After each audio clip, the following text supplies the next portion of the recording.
হাদিসে এসেছে শেষ জামানায় মানুষ কোরআনকে পরিত্যাগ করবে। মানুষ কোরআন খুলে দেখার সময় পাবে না। সারাদিন অনেক কিছু পড়বে, কোরআন খুলে গবেষণা করার সময় হবে না। দেখেন আপনার বাসায় কোরআন পড়ে আছে, সেই যে বাপ মারা গেছে ওই দিন খুলছিলেন, এখনও ওই ঘরেই পড়ে আছে। দেখেন, মিথ্যা কথা বলি নাকি আমি? দেখেন, মানুষ কোরআন নিয়ে গবেষণা করবে না, তাদাব্বুর ছেড়ে দিবে। অথচ আল্লাহ পাক এই কিতাবটা নাজিল করেছেন আমাদের জন্যে, আমাদের ইহকালীন কল্যাণ, পরকালীন মুক্তির জন্য। এমন কোনো বিষয় নাই যেটা আল্লাহ কোরআন এবং হাদিসে বলেন নাই। প্রত্যেকটা বিষয়ে, কেমনে খাবেন, কেমনে ঘুমাবেন, কিভাবে ইবাদত করবেন, কিভাবে দেশ চালাবেন, কেমন করে মুআমালাত করবেন, কেমন করে ব্যবসা করবেন, কিভাবে আপনি অর্থনীতি চালাবেন, প্রতিটা বিষয়ে আপনার কোরআন এবং সুন্নাহ আছে।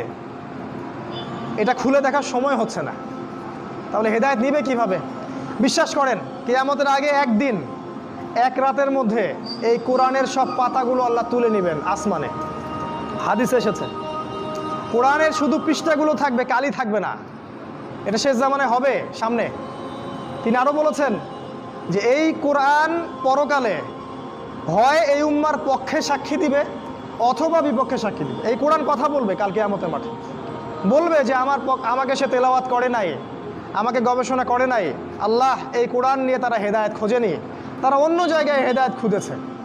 আর কোরআন যার বিপক্ষে সাক্ষী দিবে, কেউ কখনো তাকে জাহান্নাম থেকে বাঁচাতে পারবে না। নবী যেটাই বলেছেন, আল কোরআন হুজ্জাতুন লাকা ওয়া আলাইক, কোরআন তোমার পক্ষে দলিল অথবা বিপক্ষে দলিল। দেখেন, এই কোরআনটা আল্লাহ পাক পাঠিয়েছেন আমাদের মুক্তির জন্যে।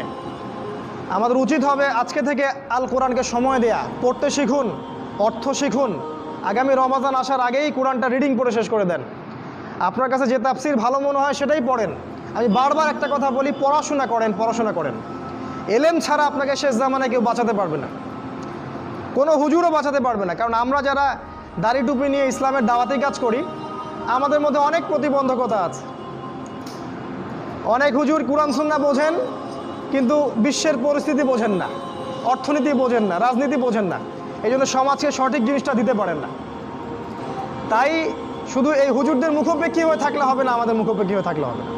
আপনাকে পড়াশোনা করতে হবে। কোরআন পড়েন, হাদিস পড়েন, ইতিহাস পড়েন, রাজনীতির বইগুলো পড়েন, অর্থনীতি পড়েন, ওয়ার্ল্ড অ্যাফেয়ার্স পড়েন, দেখবেন আপনি পথ খুঁজে পাবেন ইনশাআল্লাহু তাআলা।